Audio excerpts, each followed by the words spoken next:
people were there to have a day at the races with their family. We continue to follow Sunday's FBI raid at La Catedral Horse Arena in Wilder. 5 people were arrested and accused of operating an illegal gambling operation. Aspen Shumpert joins us live now in studio. Aspen, tonight you spoke to a man who was working at the arena that day. What does he say he remembers about how it all unfolded Sunday? Abby, he was hired as a private security operator at the event. He says him and many others still have questions around what happened Sunday.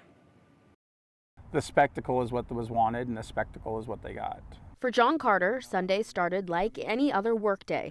As the owner of a local private security company contracted to provide security at La Catedral Horse Arena in Wilder, like he has since May. Searching people, making sure that no outside weapons were coming in, that there was no outside alcohol coming in, crowd control. He says there were smaller crowds in the morning, but hundreds arrived in the afternoon for the championship horse races. It was a decent family event, doing a legal activity, which was watching horse races.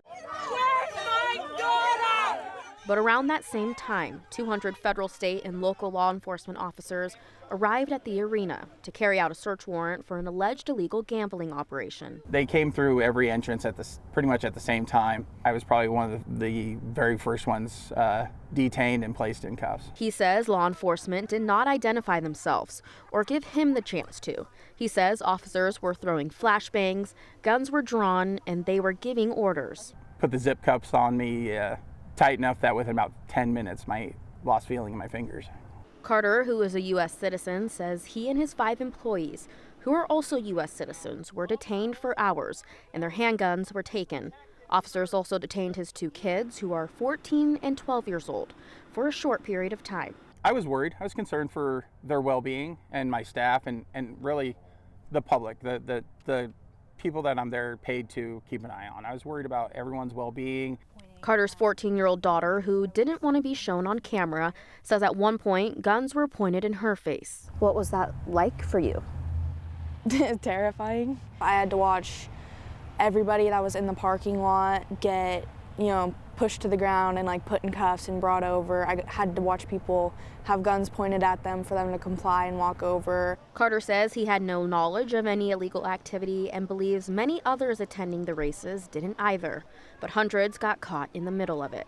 5 people were arrested and accused of operating an alleged illegal gambling operation, and the raid ended with the detainment of more than 100 people who were undocumented. For the whole community, it's broken a lot of trust.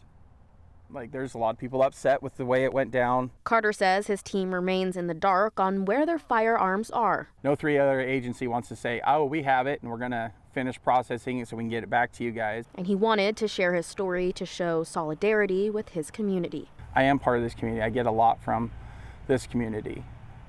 And they're hurting. I have some issues with it. He questions why the raid happened at the time it did and is still searching for answers. I think they knew who they wanted. They could have rolled up with a smaller crew and taken the people into custody and just shut down the races before they even started that day. They could have done it at either the beginning or the end and caught less people and definitely had less collateral damage. Carter works security for several events and venues in the Canyon County area, and Abby, he says, with many fearful another raid might happen, some local events that are upcoming are getting canceled because of what happened on Sunday. Right, definitely a lot of fear in the community. And Aspen, you mentioned that his weapons were taken away. Was any of his other property damaged? Yeah, he had a side-by-side that was also there Sunday. There were some scrapes on the side of it, and it had trouble getting back into gear when he went to get back inside of it after everything unfolded on Sunday. So some of property was also damaged. All right, thank you, Aspen.